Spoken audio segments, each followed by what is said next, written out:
JonTron.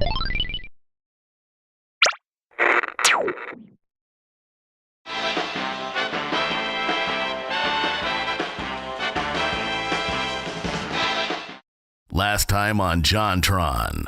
Drama. I'm sorry. We've lost the baby. Oh, God. No, I mean like we've literally lost him. We can't find him. He's gone. Romance. God damn it! I love you! What do you mean you love me? Why would you say that? Playing hard to get, are you? Action. You don't want to miss this. Stay tuned for more of JonTron. Wait, hold on. I don't remember any of that happening. That is not what happened in the last episode. What I do remember is that we played a ton of games based on fast food marketing campaigns. But if you thought we were done, oh how wrong you were. Next on the list, the Noid. This was one of the strangest marketing campaigns of all time for Domino's Pizza. What exactly did they think this would do for their brand? If you've ever gotten cold pizza or squash pizza or pizza that just wasn't right, One time I got annoyed the pepperonis didn't come on my delivery pizza that I forgot to put them on. he loves to ruin your pizza. Well then, he just sounds like a bad guy to hang around then, doesn't he? But at Domino's Pizza, we avoid the Noid. Is this really a testament to the pizza or the box it's packaged in? I don't know what the appeal was here, but apparently he was popular enough to get his own game. Not gonna tip on this delivery. The game starts off with a Yo! Noid update. Wild creatures led by Mr. Green are assailing New York City. Well, that don't sound too good. The mayor knows that only the Noid has the power to stop them. The Mayor, spelled M-A-Y-E-R, huh? I'll assume he's referring to John Mayer. Yes, very popular in the Yo-Noid universe because of how much he looks like a big pepperoni. Using his super yo-yo and other inventions, he will try. That's it? He will try? Well, that's all you could ask of somebody, isn't it? Yes, the very accurate map of New York City we've got here. Of course, pictured after a devastating nuclear holocaust has ravaged the world and grass and weeds have consumed the lands. Hey, but at least Trump Tower still survived. I started off in Brooklyn. My father gave me a small loan of $1 million. I came into Manhattan. Oh God, this is the alternate universe where Trump wins, isn't it? This first level here is already excruciating. The perspective on the water is all out of whack. It's completely disorienting. Sometimes you think you'll land on the wood, but you'll just touch the water and die. Or some fish will come up from beneath you and fuck your shit up. There's no checkpoints, so you have to do each level in one beautiful run. It's hard. Welcome to the pizza eating contest. Oh boy, I think I can win this one.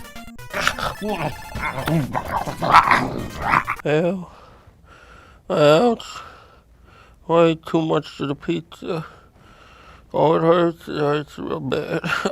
The area champion goes first, huh? The fuck does that mean?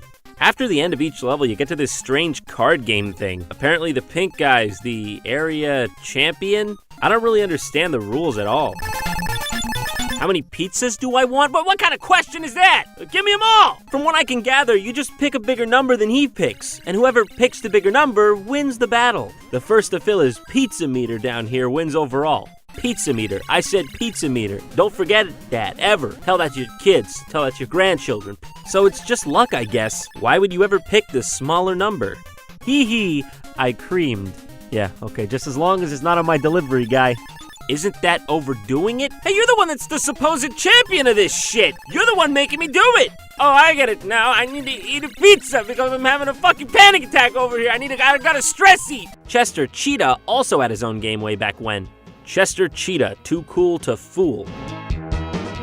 Oh God, why he moves so slow? Is that some sort of joke? He's a cheetah. I think this is the slowest video game character of all time. I mean, the turtle is faster. But to be fair, he is on roller skates, so it's not really a fair fight. Maybe this is the actual speed of a cheetah who's been fed an exclusive diet of Cheetos his entire life. The music, too, it just gets in your head, man.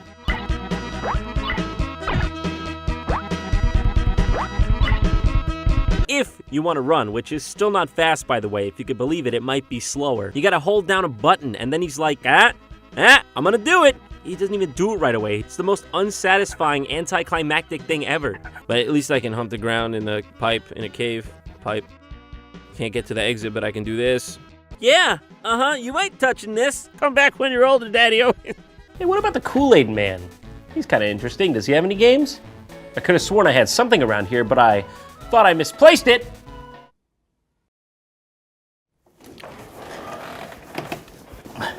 Hey, dude, what's up? Yeah.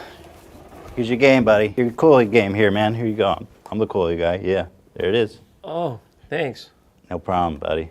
Hey, did you want some Kool-Aid before I left, dude? Yeah, okay. You want to try a little Kool-Aid? Okay. Punch me in the liver, dude. What? What? I don't Punch me in the fucking liver! I don't want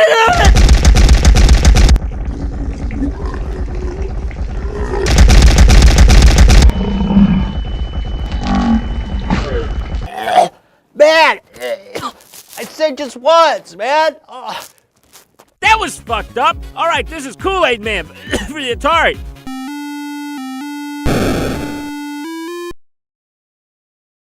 I'm gonna remember this moment for the rest of my life. In this, you play as a jug of Kool-Aid, I guess.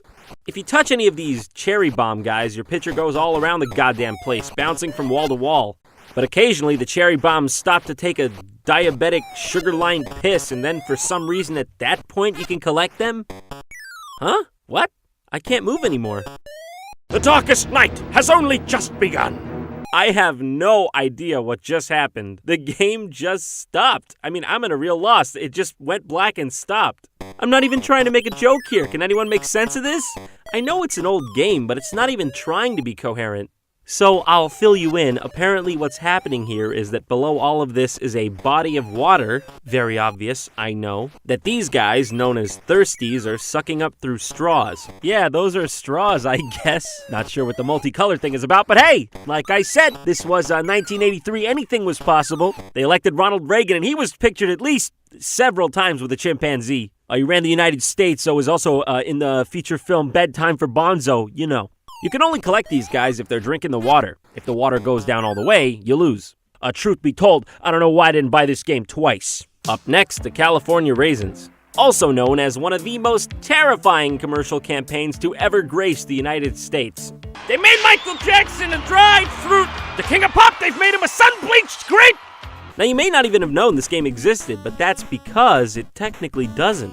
This game was fully finished and then never released. The few real copies of it that do exist are held in very high value, so I happen to have a reproduction card here. It starts up with this nice splash screen. Oh, okay. There's some Judge Raisins on a stand. CalRab? What does that mean? Is that short for California Raisins Band? If so, why is it on the Judge stand? Do they own the state? The story here is that the California Raisins have been kidnapped along with all their music, but, did you save an MP3 somewhere? You could just, burn a couple on a disc, then it's not lost anymore. In this game, you apparently attack by scooping a piece of your stomach out and throwing it at the enemy. By the end of this level, there won't be much of them left. It plays pretty close to what you'd expect from a platformer from this era. I mean, it's not great, but I don't see why it was cancelable. I mean, they already spent all the money on making it. There's dead ends on practically every level, which is really annoying. But the bosses are pretty cool, I guess. I mean, I think, cool's subjective, really. God has forsaken us! Okay, that was the last boss. I put him out of his misery. I don't know if all this was worth it, guys. Oh, okay. When you beat the game, it says congratulations. And it was worth it! Alright, here's a more straightforward one. Pepsi Invaders. It's just Space Invaders, but for Pepsi? Oh, but wait a second. Up there it says Coke? So who's this game supposed to advertise for, Coke or Pepsi? Well, wait a sec. Coke wins? But this is before the game even starts. I didn't do anything. This is irrelevant to the matter at hand. This is just a statement. Oh, I see. So you're shooting Pepsi as Coke. You're destroying them. Very subtle, guys. After some research, I found out that unsurprisingly, this is an altered version of Space Invaders. But it was commissioned by Coca-Cola themselves for their 1983 sales convention. In some circles, the game is just referred to as Coke Wins. Probably a reference to that. Nice one, guys. Classy. I'm sure everyone was very impressed. Can you imagine them putting this up on a big screen at a convention? I mean, how insecure you gotta be? There were only about 125 copies made total. Nowadays, they can go up for $1,300 or more. Oh, here she comes!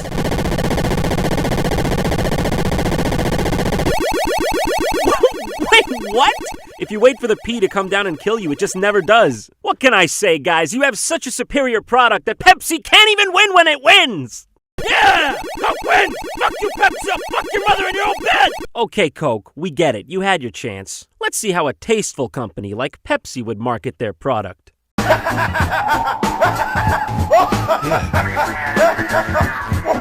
Well, now we're getting into some deep shit. I don't know if I'm ready for that. Also, what? What? What? What? Believe it or not, what you just witnessed was not the confiscated home videotape of a serial killer's mad ramblings. It was an official cutscene from Pepsi's own official PlayStation 1 classic, Pepsi Man. I mean, look at this. This is how it really starts from moment one. It looks like a snuff film or something. As puzzling as it is, Pepsi made the choice to include all this live-action footage as part of the game. The game was Japan exclusive, but all the cutscenes take place in Los Angeles, California with this guy, OG Shoe Nice over here. He speaks English, too. He's subtitled in Japanese. Look, I even found the exact corner he's on here in the city of Inglewood. Represent. Let's get together and make this a hallowed site, huh? Put up a monument or two. It looks like this guy left such a legacy, he ran the whole block out of business. Except for that El Pollo Loco, of course, because let's face it, everybody need the crazy chicken. Hey, what are you seeing there? Actually, don't tell me. I want to keep that part of myself intact. You're doing pretty good. That doesn't mean much coming from you. In this world, everyone relies on Pepsi Man to solve their problems by restocking Pepsi machines. Yeah, okay, checks out. I got a call that a vending machine ahead ran out of Pepsi, and I was just on my way there. Oh my God, that's like real desperation in that man's voice. He sounds like his family's been taken hostage. Whoa, okay, this is crazy. I can't believe I've never heard of this. You run through the streets and even people's homes while collecting Pepsi cans and dodging Pepsi trucks and other obstacles. The comedic timing here is great. It's very Japanese. I don't know though, there's just something unsettling about this. It's got a Truman Show thing going on. There's no music, and everything in this world is Pepsi. They live, they die for Pepsi. Pepsi is the currency, but Pepsi is also the enemy. Pepsi stops us, but it keeps us going too. Pepsi is the hero and the villain, the good and the bad, the yin and the yang. One thing cannot be wholly good or wholly evil. That would be naive and unrealistic to assume. Yes, even our corporate titans have a crack in their facade. Well, their logo, it makes so much sense now. The blue represents the Pepsi, and the red represents the Pepsi. And the white represents an intricate inside job carried out by reptilians. Pepsi hung on a cross. He died for your sins. He was then jabbed in the side with a spear by the Romans. And a miracle, what came out was Pepsi. And the Roman soldier, he drank from the Pepsi and he said, well, objectively, I just prefer Coke. And then, 3 days later, the Pepsi was flat. Everything's going dark. Oh, Grimbo, bring me a cold one. Oh, no, Grimbo. Grimbo, drink too much. Oh no! Oh, Grimbo! Oh, Grimbo, come back to me! Come back to me, Grimbo!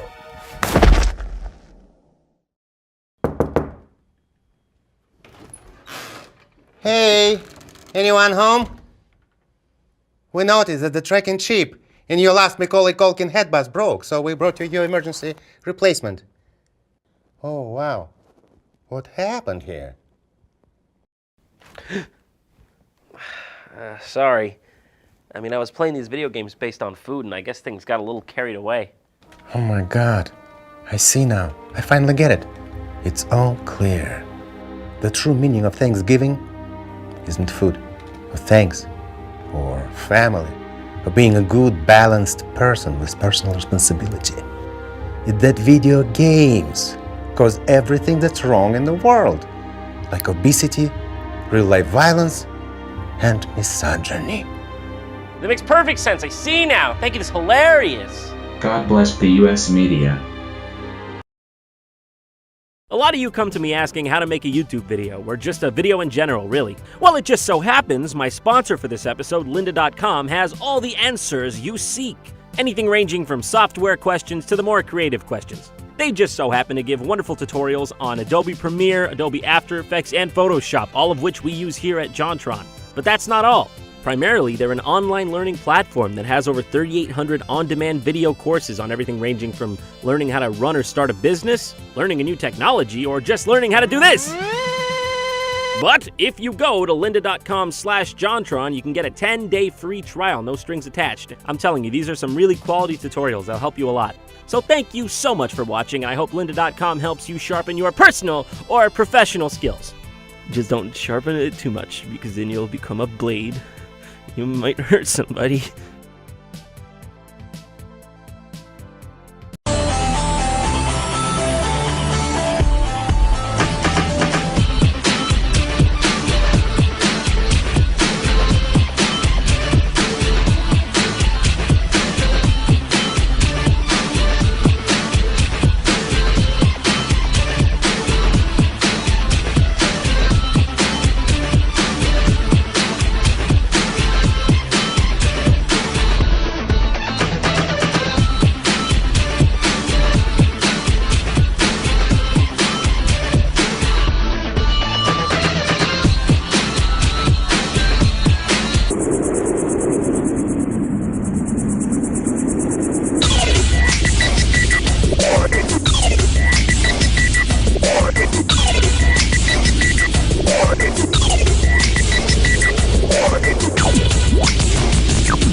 One.